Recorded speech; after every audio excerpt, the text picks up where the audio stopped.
MuTv, with a difference.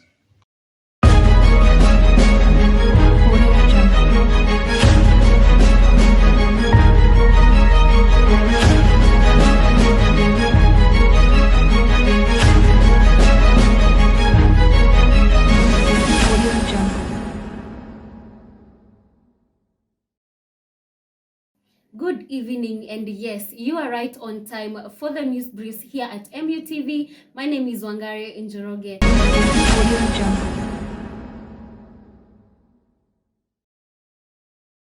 To start us off, in the midst of the tough economic times, parents are likely to find it tougher as school principals now want secondary school fees increased by 8,000 shillings. Speaking in a meeting held in Mombasa on Tuesday, the 19th of April, the chair of the Kenya Secondary School Heads Association, Alfred Indimuli, stated that school principals are unable to pay suppliers, non-teaching staff, and even buy foodstuff to maintain the students, which has in turn attributed to the increment with the aim to cushion schools from financial stress. Everything is expensive, including teaching and learning materials have gone up.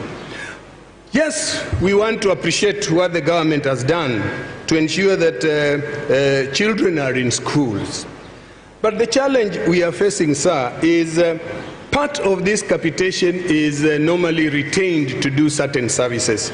On the other hand, the National Parents Association chairperson Nicholas Mayo has disputed their request, stating that the high cost of living has already overburdened parents. Presently, the fees required from students in national schools is 45,000 shillings, while those in extra county schools are required to pay 35,000 as outlined by the Ministry of Education fee guidelines. They talked about the fees guidelines that have remained stagnant for the last 10 or so years. But in terms of capitation, the government has actually increased capitation. First, it was when it was launched in the year 2008, it was 10,625. Then in the year 2016, it was increased to 12,870. Moving on, Eldoret and neighboring counties are still suffering an acute shortage of oil more than 4 days after the state promised to normalize supply.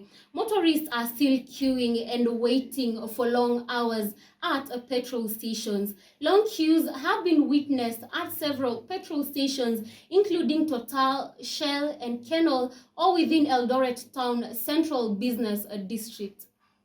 All dealers say they are still unable to get sufficient supply from the Kenya pipeline depot and complain of long queues at the depot, causing delayed supply at most petrol stations. They blame the situation on oil marketing dealers and cartels in the sector. Oil shortage in the country has disrupted transport and the country's economy for a month now.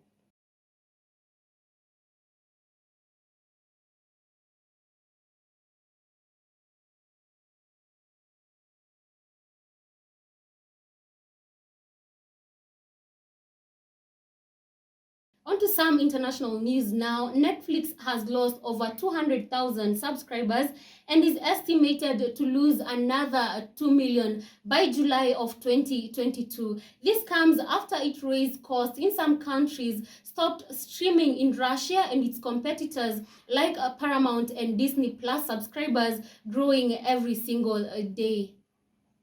In an effort to control these losses, Netflix is set to put measures that limit password sharing to 3 persons per household. Sharing a single account with more than 3 people limits Netflix from getting new subscribers. Accounts shared by multiple people not in the same household will be charged extra costs. Now, the password limitation test is set to begin in 3 countries, that is Costa Rica, Peru, and Chile. Now you're up to date. For more news, remember to log on to www.mu.ac.ke and also follow us on our socials at MuTv. My name is Wangare Njoroge.